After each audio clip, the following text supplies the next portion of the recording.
ಜಾತಿ ಗಣತಿ ವರದಿ ಜಾರಿಗೆ ಪ್ರಬಲ ವಿರೋಧ ವ್ಯಕ್ತವಾಗ್ತಾ ಇದೆ. ಅದು ಕೂಡ ಪ್ರಬಲ ಸಮುದಾಯಗಳಿಂದಲೇ ಪ್ರತಿರೋಧ. ಜಾತಿ ಗಣತಿ ವರದಿ ಸಂಬಂಧಪಟ್ಟ ಹಾಗೆ ಪ್ರಬಲ ಸಮುದಾಯಗಳಿಂದ ವಿರೋಧ ವ್ಯಕ್ತವಾಗಿದೆ. ಇದು ಅವೈಜ್ಞಾನಿಕವಾದಂಥ ಜಾತಿ ಜನಗಣತಿ ವರದಿ ಅಂತ, ಜಾತಿ ವರದಿ ಅಂತ ಹೇಳಿ.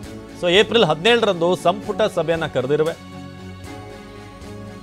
ಒಂದೇ ವಿಷಯದ ಬಗ್ಗೆ ಚರ್ಚೆ ಮಾಡೋಕೆ ಸಭೆ ಕರೆದಿರುವೆ. ಎಲ್ಲವೂ ಚರ್ಚೆ ಮಾಡಿದ ಬಳಿಕವೇ ಮಾತನಾಡ್ತೇನೆ. ವಿಧಾನಸೌಧದಲ್ಲಿ ಸಿಎಂ ಸಿದ್ದರಾಮಯ್ಯ ಹೇಳಿಕೆ ಕೊಟ್ಟಿದ್ದಾರೆ. ವಿಧಾನಸೌಧದಲ್ಲಿ ಸಿಎಂ ಬಗ್ಗೆ ಮಾತನಾಡಿದ್ದಾರೆ. 17ನೇ ತಾರೀಕು ಅದಕ್ಕೋಸ್ಕರ ಚರ್ಚೆ ಮಾಡಲಿಕ್ಕೋಸ್ಕರ ಕ್ಯಾಬಿನೆಟ್ ಮೀಟಿಂಗ್ ಇದ್ರೆ ಅದೊಂದೇ ಸಬ್ಜೆಕ್ಟ್ ಇಟ್ಕೊಂಡು ಕರೆದಿದ್ದೀವಿ. ಅಲ್ಲಿ ಚರ್ಚೆ ಮಾಡ್ತೀವಿ. ಚರ್ಚೆ ಮಾಡಿದ ಮೇಲೆ ಮಾತಾಡ್ತೀವಿ. 17ನೇ ತಾರೀಕು ಅದಕ್ಕೋಸ್ಕರ ಚರ್ಚೆ ಮಾಡಲಿಕ್ಕೋಸ್ಕರ ಕ್ಯಾಬಿನೆಟ್ ಮೀಟಿಂಗ್ ಇದ್ರೆ ಅದೊಂದೇ ಸಬ್ಜೆಕ್ಟ್ ಇಟ್ಕೊಂಡು ನನ್ನ ಬಿಸ್ನೆಸ್ಗೆ GST ನೋಟಿಸ್ ಬಂದಿದೆ. ಏನ್ ಮಾಡ್ಬೇಕು ಅಂತ ಗೊತ್ತಾಗ್ತಿಲ್ಲ. ಇಮಿಡಿಯೇಟ್ಲಿ ಒಬ್ಬ GST ಎಕ್ಸ್ಪರ್ಟ್ ಹತ್ರ ಮಾತಾಡು. ಎಲ್ಲಿ ಹುಡುಕೋದು? ಬಾಸ್ ವಾಲಾ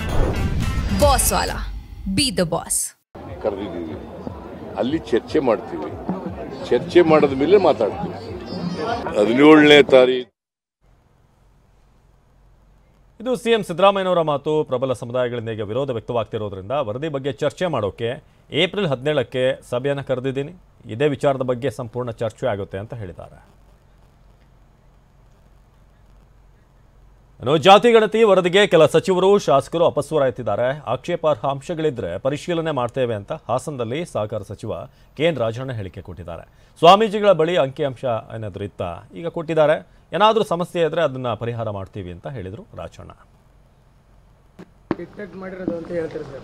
ಬಿಜೆಪಿ ಅವ್ರಿಗೆ ಏನು ಗೊತ್ತಿದೆ? ಕಾಂತರಾಜ್ ಅವ್ರನ್ನ ಡಿಕ್ಟೇಟ್ ಮಾಡಿ ಬರ್ಸಿದ್ದಾರೆ ಅಂತ ಹೇಳ್ತಾರೆ ಸರ್. ನೋಡಿ, ಬಿಜೆಪಿ ಅವರು ಅಂದ್ರೆ ವಿರೋಧ ಪಕ್ಷದವ್ರು ಅಲ್ವೇನ್ರಿ? ವಿರೋಧ ಪಕ್ಷದವ್ರು ನಾವು ಮಾಡಿದ್ದೆಲ್ಲ ಸರಿ ಅಂತ ಹೇಳ್ತಾರ. ನಾವು ಅದನ್ನು ಅವರಿಂದ ನಿರೀಕ್ಷೆ ಮಾಡೋದಿಲ್ಲ.